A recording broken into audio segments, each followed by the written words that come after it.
बोलत असेल तर अशा मंत्र्यांशी मला असं वाटतं अशा मंत्र्यांना या मंत्रिमंडळात राहायचा कोणताही अधिकार नाही.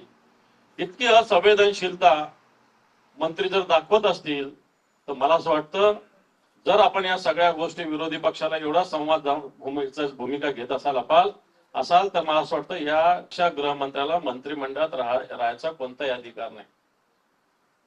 बीडचं जे प्रकार आहे याच्यामध्ये वाल्मिक कराड यांना कशा पद्धतीनं व्हीआयपी वागणूक दिली जाते मला असं वाटतं हे आपण बघताय. इथं सूरज चव्हाण बसलेले आमच्या शिवसेनेचे सचिव जे 1 वर्ष 1 महिना तुरुंगात राहिले. सहज आम्ही गप्पा मारत असताना कशा पद्धतीनं तुरुंगात छळ केला जातो आणि एकीकडे वाल्मिक कराड सारख्या आरोपींना ज्यांनी मुर्दे पाडलेले आहेत अशा आरोपींना एक व्हीआयपी ट्रीटमेंट या राज्यात दिली जाते. ही स्थिती आहे.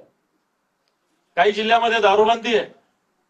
विशेषतः गडचिरोली जिल्ह्यामध्ये वर्धा जिल्ह्यामध्ये दारूबंदी असताना 7,000 गुन्हे या ठिकाणी नोंद झालेले दारूच्या विषयी.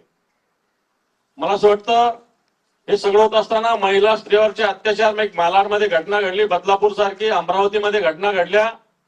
सरकार याच्यावर कोणती भूमिका घेत नाही. संतोष देशमुख यांची जी मस्साजोग मध्ये हत्या झाली याच्यातला आरोपी कृष्ण आंधळे अजूनही पकडला जात नाही. तब्बल 9 डिसेंबरला झालेली घटना आहे. आज 2 मार्च उगवलेला आहे. प्रत्यक्ष 3 महिने झालेले असताना अजूनही याच्यातला आरोपी पकडला जात नाही. दुर्दैव असं की या गावकऱ्यांना उपोषणाचा निर्णय घ्यावा लागतो परंतु अजूनही यांचे प्रश्न सोडवले जात नाही.